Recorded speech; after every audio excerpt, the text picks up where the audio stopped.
നമസ്കാരം. Snake master പ്രോഗ്രാമിലേക്ക് ഏവർക്കും സ്വാഗതം. എന്തായാലും സ്നേക്ക് മാസ്റ്റർ ടീമിൻ്റെ ഇന്നത്തെ വ്യത്യസ്തനായ അതിഥിയെ തേടിയുള്ള യാത്ര എത്തി നിൽക്കുന്നത് തിരുവനന്തപുരം ജില്ലയിൽ ആലങ്കോട് അടുത്ത് തൊപ്പിച്ചന്ത എന്ന് പറഞ്ഞ സ്ഥലത്ത് ഒരു പ്രിയപ്പെട്ട സുഹൃത്തിൻ്റെ വീട്ടിൽ അവരെല്ലാം കൂടെ അങ്ങനെ കുട്ടികളായിട്ടൊക്കെ ഓടി കളിച്ചിരിക്കുന്ന സമയത്ത് വീട്ടിൻ്റെ പിന്നിൽ കൂടി അടുക്കളയുടെ വാതിൽ തുടങ്ങി. അപ്പോൾ പിന്നിൽ കൂടി താഴെയൊക്കെ പാടവും വരമ്പും മറ്റ് തോടുമൊക്കെ ഉള്ള സ്ഥലം. അപ്പോൾ അവിടെ നിന്ന് ഇങ്ങനെ ഒരു അതിഥി എഴഞ്ഞു വന്ന് പതുക്കെ എഴഞ്ഞു വന്ന് വീട്ടിനകത്തോട്ട് കയറി. ആ സമയം തൊട്ട് അവിടുത്തെ അമ്മയും കുട്ടികളൊക്കെ അവിടെ നോക്കി നിൽക്കുന്നുണ്ട്. ഗൃഹനാഥൻ വീട്ടിൻ്റെ മുന്നിൽ നമുക്ക് വഴി കാട്ടാനായിട്ട് നമ്മളെ വീട്ടിൻ്റെ മുന്നിലാണ് നിൽക്കുന്നത്. നല്ല നീളമുള്ള അതിഥിയാണെന്ന് പറഞ്ഞ്, വണ്ണമൊന്നുമില്ല, നീളമുണ്ടെന്ന് പറഞ്ഞ്, പക്ഷേ മൂർഖനാണെന്ന് പറയുന്നുണ്ട്. നമ്മളെ വീടിൻ്റെ പിന്നിൽ വടക്കേരിയിലോ അടുക്കളയിലോ അടുക്കള. ശരി.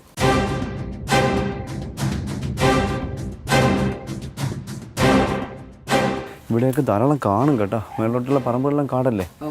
എല്ലാം കാടല്ലേ? ഇവിടെ ഒത്തിരി ആളുണ്ടല്ലേ? സുഖമായിരിക്കുന്നല്ലോ. എന്തുണ്ട് വിശേഷം?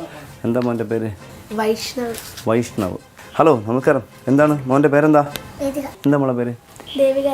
അപ്പോൾ ദേവിക, വേദിക. അനിയത്തിയോ? എത്രല്ല മോള് പഠിക്കണേ? 7. മോളോ? 2. സൂപ്പർ. എന്നെ വിളിച്ചതാരാ?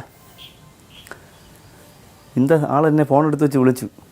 മാമ പാമ്പെന്ന് പറഞ്ഞു. ഞാൻ പറഞ്ഞു ആരാ വിളിക്കുന്നത്? വലിയൊരൊന്നും ഇല്ലെന്ന് ചോദിച്ചു. അപ്പോഴച്ഛൻ്റെ കൊടുക്കുന്നത് അല്ലേ? സന്തോഷം കേട്ടോ. വേദിക. അമ്മ സുഖം. എന്തുണ്ട് വിഷയം? അമ്മ എന്തൊരു മൂടൗട്ടായിട്ടിരിക്കുന്നു? എന്ത് വയ്യേ? കണ്ടു പേടിച്ചോ? ഞങ്ങളെ കണ്ടിട്ടാ? പാമ്പിനെ കണ്ടിട്ടോ? ഞാൻ പേടിച്ചു ഞങ്ങളെ കണ്ടിട്ട് പേടിച്ചെന്ന്. അടിപൊളി. ഇതെവിടെ കണ്ടെന്ന് പറഞ്ഞേ? ഇതിനകത്തോ? ചാടം കൊണ്ടോ? ആ സമയത്ത് ഇവിടെ ആളുണ്ടോ? നിങ്ങൾ ആ സമയത്ത് ഇവിടെ ഉണ്ടായിരുന്നോ? നിങ്ങൾ പോയിട്ടില്ലല്ലോ? സാധനത്തുണ്ടല്ലോ, മെനക്കെടാവില്ലല്ലോ. അപ്പോൾ നമ്മൾ നേരെ സമയം കളയുന്നില്ല. എനിക്ക് ഇഷ്ടപ്പെട്ടെന്ന് എല്ലാവരും ഇഷ്ടപ്പെട്ടു. ഓ, അങ്ങനെയായിരുന്നു. അപ്പോൾ വെള്ളം പൈപ്പ് പാത്രമൊക്കെ വെച്ചിരിക്കുന്നേ ഉള്ളൂ ചേട്ടാ. അപ്പോൾ നമുക്ക് ഒരുമിച്ച് ചായട്ട് കുടിക്കാം. അടിപൊളി. എന്താണ് സുഖം? എനിക്ക് 3 ഇഷ്ടപ്പെട്ടു. പക്ഷേ അടിപൊളി കേട്ടാ. സ്മാർട്ടാണ്. എന്നെ ഫോൺ എടുത്ത് വെച്ച് പെട്ടെന്ന് ഇപ്പോൾ എവിടെ എത്തി? അച്ഛൻ വിളിച്ച് 1 മിനിറ്റ് കഴിഞ്ഞേ ഉള്ളപ്പോൾ എവിടെ എത്തി? ഞാൻ പറഞ്ഞു ആരാത് എന്ന് വെച്ച്. ശരി, എന്നിട്ട് പഠിക്കണം കേട്ടോ. അപ്പോൾ നമ്മൾ നേരെ സമയം കളയുന്നില്ല. ആ സമയം തൊട്ട് പ്രിയപ്പെട്ട രാജേഷ് അവറുള്ള അമ്മയും കൊച്ചു മക്കളൊക്കെ ഇവിടെ നോക്കി നിൽക്കുകയായിരുന്നു. അപ്പോൾ ഇത് പോയിട്ടില്ലെന്നാണ്. ഇപ്പോൾ എന്തായാലും നമുക്ക് അധികം പണിയില്ല. എനിക്ക് അദ്ദേഹത്തിൻ്റെ റിങ് വർക്കിന് ആവശ്യമുള്ള സാധനങ്ങൾ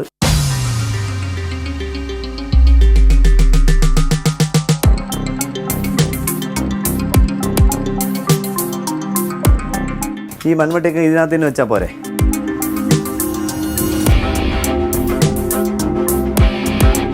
ഞാൻ എപ്പോഴും നോക്കുന്നൊരു സംഭവം എന്താണെന്നറിയാം. ഈ കസാര എപ്പോഴും ശ്രദ്ധിക്കേണ്ട കാര്യം. നമ്മുടെ പ്രേക്ഷകർ എപ്പോഴും ഓർക്കണം. ഈ കസാര എപ്പോഴും ശ്രദ്ധിക്കണം. കാരണം ഇതിനകത്ത് പാമ്പിറങ്ങിയിരുന്ന ഒരുപാട് സംഭവങ്ങളുണ്ട്. ചേരയും മുറുക്കൻ്റെ കുഞ്ഞൊക്കെ ഒരുപാട് സംഭവമുണ്ട്. കാരണം അടുക്കി വെച്ചിരിക്കുമ്പോൾ സ്ഥാനത്ത് ഇതിനകത്തങ്ങ് ഇറങ്ങി തട്ടുമ്പോൾ ഇതിനകത്ത് ഇതുണ്ട്.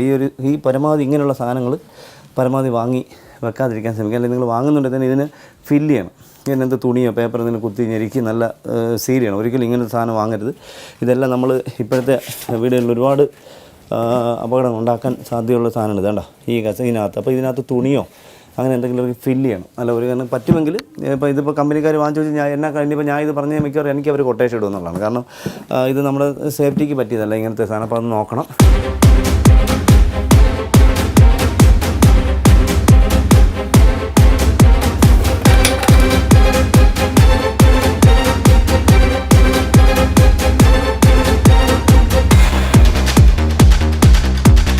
ഇതിവിടെ ഇരിക്കട്ടെ.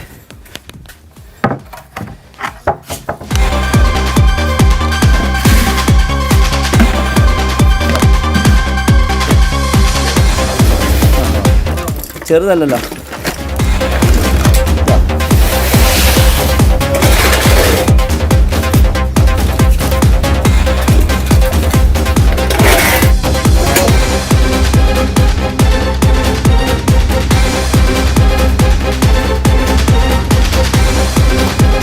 ഓ, പാമ്പിന് TV വെച്ച് കൊടുത്തിരിക്കുക അല്ലേ?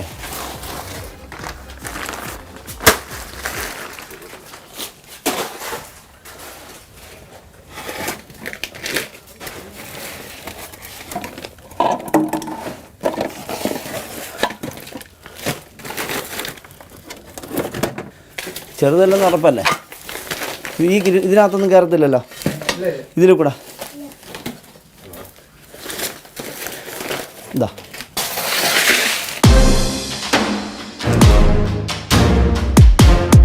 ഞാനിങ്ങനെ പതുക്കെ നീക്കിയപ്പോൾ നമുക്കിതാ ഇതിൻ്റെ സൈഡിൽ ഞാൻ ഈ ടി വി ഒന്ന് മാറ്റിയാണ്. ഒരു പറഞ്ഞ വലിയ മുട്ടക്കാട്ടൻ പാമ്പെന്നാണ്. മുട്ടക്കാട്ടൻ പാമ്പെന്നല്ല, ഒരു ചെറിയ കുഞ്ഞനത് ഇതാ ഇവിടെ കാണാം. ഇതാ കണ്ടോ, ഇവർ പറഞ്ഞ വലിയ പാമ്പൊന്നുമല്ല, ഒരു കുഞ്ഞു പാവ. കണ്ടോ, കുഞ്ഞു പാവ. കണ്ടോ ഒരു കുഞ്ഞു പാവ. കണ്ടോ ഒരു കുഞ്ഞൻ പൊടി. അപ്പോൾ ഇവർ പറഞ്ഞ് ഇപ്പം നമ്മൾ കണ്ട സാധനമല്ലല്ലോ, ഈ കണ്ടല്ലോ നിങ്ങൾ കണ്ടത്, ഉറപ്പല്ലേ? വലുത് തന്നെയാണ്.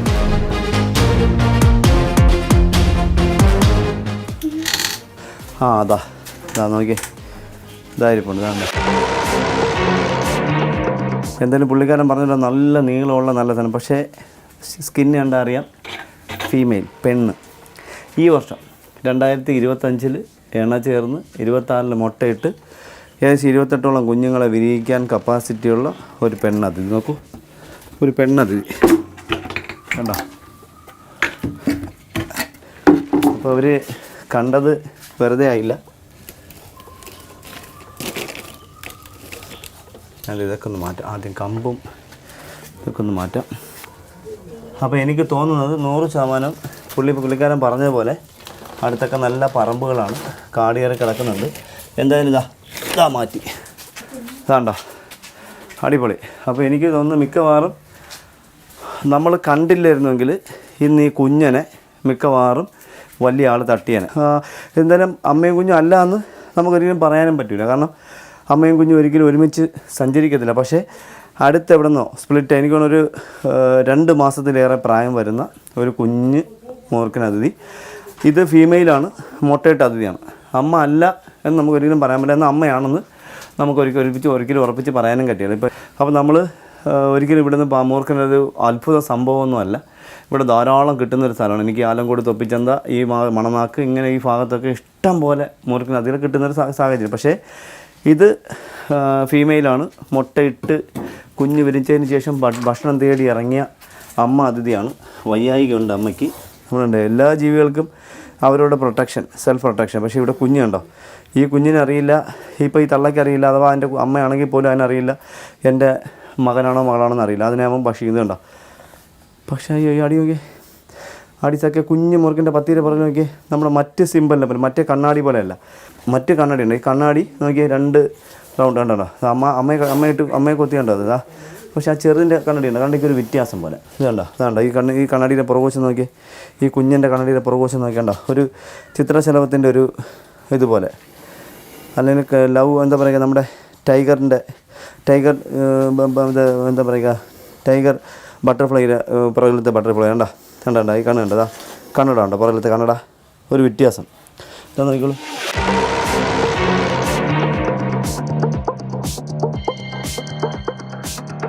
നമുക്ക് കാണാം, കണ്ടോ കണ്ണടയ്ക്ക് ഒരു വ്യത്യാസം കണ്ടോ. ആ കണ്ണടയല്ല ഇതിൻ്റെ കണ്ണട കണ്ടോ.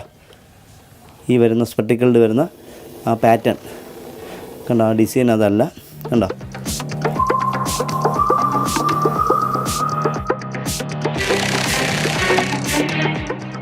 കണ്ടോ അതാണ്ടോ ബാക്കിലത്തെ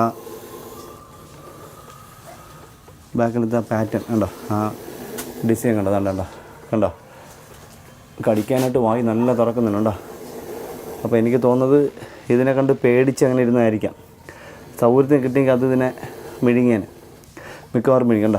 കണ്ണുണ്ട്, അതിൻ്റെ കണ്ണിൽ പത്തിയുടെ പുറകിൽ വരുന്ന സിമ്പലല്ല ഇതിൻ്റെ കണ്ടോ. നമുക്ക് ഇതൊരു അത്ഭുതമല്ല. നമുക്ക് ലവ് ചിഹ്നം, ഹാർട്ടിൻ്റെ അതേ ചിഹ്നത്തിലുള്ള മൂർഖനതിഥി നമുക്ക് കിട്ടിയിട്ടുണ്ട്. നോക്കിയേ, നല്ല ചിഹ്നമുണ്ടോ. അപ്പോൾ ഇത് അമ്മയും കുഞ്ഞും ആണെന്നോ അല്ലെന്നോ നമുക്ക് പറയാം. ചിലപ്പോൾ അമ്മയും കുഞ്ഞും ആവാം. കാരണം എന്ന് വെച്ചാൽ അമ്മയും കുഞ്ഞും ഒരിക്കലും ഒരുമിച്ച് സഞ്ചരിക്കാറില്ല. പക്ഷേ ഭക്ഷണം തേടി പോകുന്ന കുഞ്ഞുങ്ങൾ പല വഴിക്ക് പോകുന്നു. അത് കഴിഞ്ഞ് അമ്മ ഒറ്റയ്ക്ക് ഭക്ഷണം തേടി പോകുന്നു. അറിയില്ല, പക്ഷികളെ പോലെയോ ടൈഗറിനെ പോലെയോ ലെപ്പേഡിനെ പോലെയോ ഒന്നും കുഞ്ഞുങ്ങൾക്ക് ഫുഡ് തേടി കൊടുക്കുന്ന, ഹണ്ട് ചെയ്ത് കൊടുക്കുന്ന വിനോദം അല്ലെങ്കിൽ അങ്ങനൊരു പ്രക്രിയ അല്ലെങ്കിൽ അങ്ങനൊരു പ്രകൃതി നിയമം പാമ്പുകൾക്കില്ല. ഇപ്പം മറ്റുള്ള എല്ലാ ജീവികളും ഫുഡ് തേടി കൊടുക്കും. ഇത് പാമ്പുകൾക്ക് ഇപ്പോൾ അമ്മയുടെ വഴിക്ക് പോയി ഫുഡ് തേടുന്നു, കുഞ്ഞുങ്ങളുടെ വഴിക്ക് ഫുഡ് തേടും. ആ പോണ വഴിക്ക് കുറേ ഉക്കൻ്റെ വഴിയിലെ കയ്യിലാകാം, ചില കുറച്ച് കാക്കയുടെ ബലിക്കാക്കയുടെ കയ്യിലാവാം, ചിലത് മൂങ്ങയുടെ കയ്യിലാവാം, ചിലത് കീരിയുടെ കയ്യിലാവാം, ചിലത് മനുഷ്യൻ്റെ കയ്യിലാവാം, തല്ലിക്കൊല്ലുന്നു. അതോടൊപ്പം തന്നെ നമ്മൾ എന്താ പറയുക, പരസ്പരം പൂരകങ്ങളായി മാറുന്നു. കണ്ടോ, നമുക്കിത് കാണാം. നമുക്ക് കുഞ്ഞിനാണ് ആ പത്തി കണ്ടല്ലോ, നമ്മൾ കണ്ട കണ്ണടിയിൽ ചെറിയ നല്ല വ്യത്യാസമുണ്ട്. നല്ല വ്യത്യാസമുണ്ട് ആ പത്തിക്ക്. അപ്പോൾ നമുക്ക് അദ്ദേഹത്തെ കണ്ടില്ലേ, രണ്ടുപേരും നല്ല അടിപൊളി അല്ലേ. അദ്ദേഹത്തെ കണ്ടു കഴിഞ്ഞാൽ നമ്മൾ അനന്തഭദ്ര സിനിമയിലെ കുഞ്ഞുകുട്ടനാണ്. പിന്നെ നമ്മൾ ഹൈന്ദവ ആചാരപ്രകാരം ഈ കുഞ്ഞു മൂർഖനെയൊക്കെ നമ്മൾ സർപ്പം എന്ന് വിളിക്കുന്നു. കണ്ടോ, സർപ്പം. ഈ കുഞ്ഞന്മാരെയൊക്കെ സർപ്പം എന്ന് വിളിക്കുന്നു. കുഞ്ഞുങ്ങളെയാണ് നമ്മൾ സർപ്പമായിട്ട് ആരാധിക്കുന്നത്. വലിയവരെ മൂർഖൻ എന്ന് വിളിക്കുന്നു. കണ്ടോ, നന്നാ കടിക്കുന്നുണ്ട് കേട്ടോ, നല്ല കടിക്കുന്നുണ്ട് ഇദ്ദേഹത്തിനെ കണ്ട് പേടിച്ചിട്ടോ അതേ ഇരുന്ന സമയത്ത് അദ്ദേഹത്തിൻ്റെ ദേഹത്തോട് ഇഴയോ അങ്ങനെ എന്തെങ്കിലും ചെയ്ത് കാണും. അല്ലെങ്കിൽ അങ്ങനെ പേടിക്കാനായിട്ടൊരു സാധ്യതയില്ല. കണ്ടോ. അപ്പോൾ ഇതറിയാലോ, ഏകദേശം 1 മീറ്ററിൽ കൂടുതൽ നീളമുള്ള പെൺമൂർഖൻ അതിഥി ഈ വർഷം 28 മുട്ടകളിട്ട് കുഞ്ഞുങ്ങളെ വിരിയിച്ച് പുറത്തേക്ക് വിട്ടതിന് ശേഷം ഭക്ഷണം തേടി എത്തിയ മൂർഖൻ. നോക്കി അദ്ദേഹത്തെ കണ്ടിട്ട് ഈ അമ്മയുടെ മകളെപ്പോലെ തോന്നും. ചുണ്ട് നല്ല കൂർത്തിരിക്കുന്ന അമ്മയുടെ സെയിം ചുണ്ട് പോലെ ഇരിക്കുന്നു. ഫുഡിൽ മാത്രം ഒരു വ്യത്യാസം. ആ കണ്ണടയിൽ അറിയാലോ, നമുക്ക് പൂർവികർ മലയാളത്തിൽ എഴുതി വെച്ച ഡബിൾ കണ്ണട, സിംഗിൾ കണ്ണട. അത് ഒരു സൈഡിലുള്ളതിനെ സിംഗിൾ കണ്ണട എന്നും ഡബിൾ സൈഡിലുള്ളതിന് ഡബിൾ കണ്ണട. പക്ഷേ യഥാർത്ഥത്തിൽ ഇപ്പോൾ നമ്മുടെ നാട്ടിലുള്ള മൂർഖൻ സ്പെക്ടിക്കൽ കോബ്ര എന്നറിയപ്പെടുന്ന നാജ നമ്മുടെ നാട്ടിലുള്ളതിനുള്ള ഒറ്റ ഇത് തന്നെയാണ്, 2 കണ്ണുള്ള. അപ്പോൾ ഡബിൾ കണ്ണട എന്ന് തന്നെ പറയുന്നത്. നോക്കിയുള്ള ഇപ്പോൾ ഏകദേശം നല്ല പരമാവധിയുള്ള ഹൈറ്റിൽ അത് എണീറ്റിട്ടുണ്ട്. അതിലൊരു കണ്ണിന് എന്തോ ഒരു ചെറിയൊരു കുഴപ്പം പറ്റിയിട്ടുണ്ട്. അപ്പോൾ അതാണ് അദ്ദേഹം പിന്നെ കൃത്യമായിട്ടൊരു, അല്ലെങ്കിലും വിഷൻ ഇല്ല, കൃത്യമായിട്ട് കാഴ്ചയാണ്. ഈ കണ്ണുണ്ടോ, ഈ കണ്ണിനൊരു ചെറിയ കുഴപ്പം കാണുന്നുണ്ടല്ലേ, ചെറിയൊരു കുഴപ്പം ഉണ്ടോ ഈ കണ്ണിന്. പക്ഷേ നിഴലുള്ളതുകൊണ്ടാണ് തള്ളയെ കടിക്കുന്നുണ്ട്, അതിനെ കടിക്കുന്നുണ്ട്. കണ്ടോ, ആ അതിൻ്റെ ദേഹത്തിൽ അദ്ദേഹം ഇഴഞ്ഞ് കയറിയപ്പോൾ അദ്ദേഹം വേദനിച്ചിട്ട് നേരെ ആ വലുതിൻ്റെ ദേഹത്ത് കടിക്കുകയാണ്. അപ്പോഴാണ് വലുത് തിരിച്ച് കടിക്കുന്നത്. അപ്പോൾ തിരിച്ച് കടിച്ചാൽ എന്താ സംഭവിക്കുക, ഒറ്റ മിണുങ്ങലിനേ ഉള്ളൂ, ഒരു മിണുങ്ങലിനേ ഉള്ളൂ, അത്രയ്ക്കുള്ള സംഭവമേ ഉള്ളൂ. കണ്ടോ, ഇത് നമ്മുടെ കണ്ടല്ലേ, ഏകദേശം 1 മീറ്ററിൽ കൂടുതൽ നീളം വരുന്ന നല്ല വനം ഉള്ളതാണ്. കണ്ണിൻ്റെ പുറകിൽ കവിള് നന്നായിട്ട് വീർത്തിരിക്കുന്നുണ്ട്. കണ്ടോ. അപ്പോൾ നമ്മൾ മാളത്തിനകത്തിരുന്നാൽ പോലും ഇപ്പോൾ 10-20 കുഞ്ഞുങ്ങൾ കഴിഞ്ഞപ്പോഴും തള്ള ഇങ്ങനെയൊക്കെ തന്നെ ഇഴഞ്ഞ് അതിൻ്റെ പുറത്തൂടെ സഞ്ചരിക്കുമ്പോൾ കുഞ്ഞുങ്ങൾ പെട്ടെന്ന് സ്പ്ലിറ്റായി. അപ്പോൾ ഈ സമയത്താണ് നല്ല സ്പീഡിലായിരുന്നു. അല്ലെന്നുണ്ടെങ്കിൽ പതുക്കെ മാളത്തിനകത്തിന് വളരെ സ്ലോവിൽ കുഞ്ഞുങ്ങളുടെ പുറത്തൂടെ എഴുതിയപ്പോൾ കുഞ്ഞുങ്ങൾ അങ്ങ് പതുങ്ങി കിടക്കും. പക്ഷെ പേടിക്കുമ്പോൾ പുറത്താണെങ്കിൽ ഈ ഒരു പ്രക്രിയ, ഈ ഒരു എന്താ പറയുക, ബ്രീത്ത് ചെയ്യുക, പെട്ടെന്ന് അഗ്രസീവ് ആവുക, അങ്ങനെയൊക്കെ വരുമ്പോൾ എന്താ സംഭവിക്കുന്നത്, കുഞ്ഞിൻ്റെ ദേഹത്തോട് പെട്ടെന്ന് അവർക്ക് വേദന ഉണ്ടാവും. അപ്പോൾ അവർ പെട്ടെന്ന് സ്പ്ലിറ്റ് ആവും. പക്ഷേ മാളത്തിനകത്ത് സാധനം അറിയാം, നമ്മുടെ മുറുക്കനതിൽ കുഞ്ഞ് വിരിച്ച് കഴിഞ്ഞാൽ ഏകദേശം 1 മുതൽ 7 ദിവസം കഴിയുന്നതുവരെ ആദ്യത്തെ പടം പൊഴിക്കാൻ സമയമെടുക്കും. 5, 6, 7 ഇങ്ങനെ ചിലപ്പോൾ 5 ദിവസത്തിൽ വിരിയും, 5-ാം ദിവസത്തിൽ വിരിയും, ചിലപ്പോൾ 7-ാം ദിവസത്തിൽ വിരിയും, ചിലപ്പോൾ 6-ാം ദിവസം. അപ്പോൾ ഇത് കൃത്യമായിട്ട് ആദ്യത്തെ ഫസ്റ്റ് കുഞ്ഞുങ്ങളുടെ ചട്ട പൊഴിക്കുന്നതിൽ ഒരു 7-നകത്ത് ഏറിയാൽ 10-നകത്ത് പടം പൊഴിച്ച പിന്നെ അടുത്തവർ ചെയ്യുന്നതെന്ന് വെച്ചാൽ എൻ്റെ വീട്ടിൽ മുട്ട വിരിഞ്ഞ കുഞ്ഞുങ്ങളുടെ പടം പൊഴിക്കുന്നത് വെച്ചിട്ടാണ് ഞാൻ പറഞ്ഞത്. അല്ലാതെ ഞാൻ ഒരിക്കലും ബുക്ക് വായിച്ചിട്ടോ ഒന്നുമല്ല. എൻ്റെ വീട്ടിൽ ഞാൻ കുറേ 10-20,000 മുറുക്കന്മാർ മുട്ടകൾ വിരിയിച്ചതുകൊണ്ട് എനിക്ക് പറയാൻ പറ്റുന്നതുകൊണ്ടാണ് 5 മുതൽ 7 ദിവസം വരെ പടം പൊഴിക്കാൻ എടുക്കുന്നത്. ആ പടം പൊഴിച്ച് കഴിഞ്ഞാൽ പിന്നെ അവർ 4 വഴിക്ക് സ്പ്ലിറ്റായിട്ട് സഞ്ചരിച്ച് പോകുന്നതായിട്ടാണ് കാണാൻ കഴിഞ്ഞിട്ടുള്ളത്. അപ്പോൾ ഇത് കണ്ടോ, ഇതിപ്പോൾ നമുക്ക് മുട്ട വിരിഞ്ഞതിന് ശേഷം തള്ള ഭക്ഷണം തേടി ഇറങ്ങി. ഏകദേശം 2 മാസത്തോളം പ്രായമുണ്ട് ഈ ചെറിയ കുഞ്ഞിന്. കണ്ടാൽ കഴിഞ്ഞാൽ അത്രയും പറയുകയില്ല, പക്ഷേ 2 മാസത്തോളം പ്രായമുണ്ട് കുഞ്ഞിന് അതിഥിക്ക്. ഈ അമ്മ മുട്ട വിരിഞ്ഞിട്ട് ഏകദേശം 2 മാസത്തോളം ആയി കാണും. അതിനുശേഷം ആദ്യത്തെ ഫുഡാണെന്ന് എനിക്ക് തോന്നുന്നു. ആദ്യത്തെ ഫുഡല്ല, കുറച്ചുകൂടി ബോഡി ഒന്ന് രണ്ടാമത്തെ 3-ാമത്തെ ടൈം ഫുഡ് കഴിക്കാനായിട്ട് എത്തിയാണ്. 2 ആഴ്ച അറിയില്ല, നമുക്ക് 1 മുതൽ 2 ആഴ്ച വരെ വേണം ഇവർക്ക് ഫുഡ് എടുക്കാനായിട്ട്. മുട്ട ഇട്ട് കഴിഞ്ഞിട്ട് പുറത്തിറങ്ങുന്ന സമയത്ത് നല്ല ടയർഡായിരിക്കും. കാരണം അമ്മ അറിയാമല്ലോ, മുട്ട നമ്മുടെ എപ്പിസോഡിൽ നമ്മൾ പരിചയപ്പെടുത്തിയിട്ടുണ്ട്. മുട്ട ഇട്ട് കഴിഞ്ഞാൽ അല്ലെങ്കിൽ എണ്ണ ചേർന്ന് കഴിഞ്ഞാൽ ദൂരെ സഞ്ചരിക്കുകയില്ല, സ്പീഡിൽ സഞ്ചരിക്കുകയില്ല, വളരെ പതുക്കെ മാത്രമേ സഞ്ചരിക്കുകയുള്ളൂ. വെള്ളത്തിൻ്റെ അംശം കിട്ടുന്ന സ്ഥലത്ത്, മണ്ണിൽ നനവുള്ള സ്ഥലത്ത്, എന്നാൽ വെയിലും കൂടി കിട്ടുന്ന സ്ഥലത്ത്, ചപ്പ് തണലൊക്കെ ഉള്ള സ്ഥലത്താണ് ഇവർ മാളം കണ്ടെത്തുന്നത്. പക്ഷേ അണലിക്കാണെങ്കിൽ കുറച്ച് വെയിൽ, ചൂട് ആവശ്യമാണ്. ചപ്പ് ഉണങ്ങിയ മറ്റേ പടർന്നിറങ്ങുന്ന പുല്ലുകൾ, അരമുള്ള പുല്ലുകൾ, അതുപോലെ അടുത്ത് പുല്ലടിയിൽ ഉണങ്ങിക്കിടക്കുന്ന പുല്ലുകൾ, പിന്നെ നമ്മൾ അടുക്കി വെച്ചിരിക്കുന്ന വിറവിൽ ഷീട്ടിട്ട് വെച്ച് കഴിഞ്ഞാൽ ഇങ്ങനെയൊക്കെയുള്ള തൊണ്ട്, കദമ്പ ഉണക്കി വെച്ച് ഇതിൻ്റെ അടിയിലൊക്കെയാണ് അണലിയതികൾ പ്രസവത്തിനായി ഇഴഞ്ഞെത്തുന്നത്. ഇവരങ്ങനെയല്ല, ഇവർ കറക്റ്റായിട്ട് മാളങ്ങൾ, നല്ല വെള്ളത്തിൻ്റെ അംശമുള്ള, എന്നാൽ പെട്ടെന്ന് അവർക്ക് പുറത്തേക്ക് ഇറങ്ങി അടുത്ത് വെള്ളം കിട്ടുന്ന സ്ഥലം, അങ്ങനെയൊക്കെയുള്ളത്. ഇപ്പോൾ ശുദ്ധജലം വേണമെന്നില്ല. അപ്പോൾ നമുക്കണ്ട ആ കുഞ്ഞൻ തള്ളേരെ വാലിൻ്റെ അടിയിൽ കൂടെ തല വെച്ചിങ്ങനെ തല മാത്രം പുറത്ത് വെച്ച് നോക്കി നോക്കി.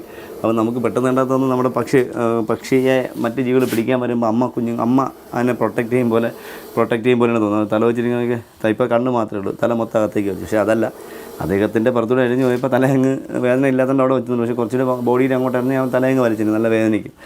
അപ്പോൾ നമ്മളെപ്പോഴും നമ്മൾ ശ്രദ്ധിക്കണം. ഒരു കാരണവശാലും ഞാനിന്ന് രാവിലെ ഒരുപാട് സ്ഥലങ്ങളിൽ പോയി. ഇന്ന് പാമ്പുകളെ പിടിക്കാൻ പോയി, പാമ്പുകളൊന്നും കിട്ടിയില്ല. ചില സമയത്തെല്ലാം വലിയ വേസ്റ്റുകൾ. അപ്പോൾ ഞാൻ ഈ വേസ്റ്റൊക്കെ വരുമ്പോൾ നിങ്ങൾ എപ്പോഴും ശ്രദ്ധിക്കേണ്ടത്, ഈ കൈ കൊണ്ടൊരു ആൾ വേസ്റ്റ് എടുത്ത്, പുള്ളി പാറശാലക്കാരാണ്, എന്താ പറയുക, അദ്ദേഹത്തിൻ്റെ ശങ്കരൻ മറ്റാണ് അദ്ദേഹത്തിൻ്റെ പേര്. അപ്പോൾ അദ്ദേഹത്തിനെ വിളിച്ച് ഞാൻ അവിടെ ചെന്നു. പുള്ളി ഇങ്ങനെ ചാക്കു കൈ കൊണ്ടെടുത്ത് അതിൻ്റെ അടിയിൽ വലിയൊരു മൂർഖനായിരുന്നു. അദ്ദേഹത്തിനെ കടിക്കാണ്ട് വായും തുറന്ന് വന്നു. പെട്ടെന്ന് അദ്ദേഹം ഓടി പേടിച്ചു. ഞാൻ ചെന്നപ്പോൾ അദ്ദേഹം പേടിച്ചിരിക്കുന്നു. അപ്പോൾ നമുക്ക് എന്തായാലും ചെറിയ ബോട്ടിലൊന്നും തരാമോ? ചെറിയ ബോട്ടിലും വലിയ ബോട്ടിലും. ചെറിയ ബോട്ടിലും തരാമോ? ഒരു കുഞ്ഞ് ഇവിടെ നമുക്ക് പിന്നെ ബോട്ടിലാക്കാം. ആദ്യം വലിയ ബോട്ടിൽ തരണം.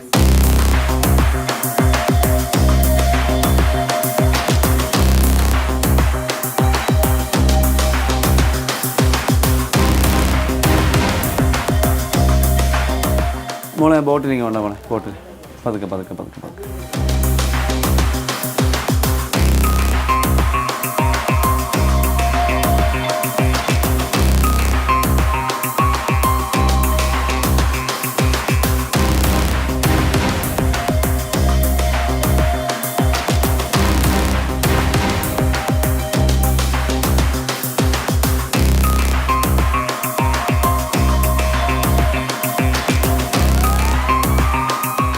അപ്പോൾ നമ്മളെന്തായാലും രണ്ട് പേരെയും നമ്മൾ ബോട്ടിലാക്കി. അപ്പോൾ നമ്മൾ കുഞ്ഞ് പാവ ഇദ്ദേഹം കാരണം ഇദ്ദേഹത്തിന് 2ാം ക്ലാസ്സിൽ പഠിക്കുന്നില്ല. അപ്പോൾ അദ്ദേഹം 7ാം ക്ലാസ്സിൽ പഠിക്കുന്നു. അപ്പോൾ ഇതിന് ഏകദേശം ഒരു 4-5 വയസ്സോളം പ്രായമുണ്ട്, ഫീമെയിലാണ്. അപ്പോൾ എന്തായാലും വളരെ സന്തോഷം. അപ്പോൾ എന്തായാലും കുഞ്ഞു മക്കളുള്ള വീട്ടിൽ അടുക്കളയ്ക്കകത്ത് കണ്ട കുഞ്ഞുകുട്ടൻ്റെ അമ്മ എന്ന് വേണമെങ്കിൽ പറയാം. അമ്മയും 2 മൂർഖനദികൾ ഒരുമിച്ച് പിടികൂടിയ വിശേഷങ്ങൾ നമ്മുടെ പ്രേക്ഷകർക്ക് ഇഷ്ടപ്പെട്ട് കാണുമെന്ന് വിശ്വസിക്കുന്നു. അടുത്ത എപ്പിസോഡിൽ പുതിയ അതിഥികളുമായി, പുതിയ സംഭവങ്ങളുമായി, പുതിയ വിശേഷങ്ങളുമായി വീണ്ടും കാണാം. അതുവരെ എല്ലാ സ്നേക് മാസ്റ്റർ പ്രേക്ഷകർക്കും ഞങ്ങളുടെ 4 പേരുടെയും നന്ദി. നമസ്തേ.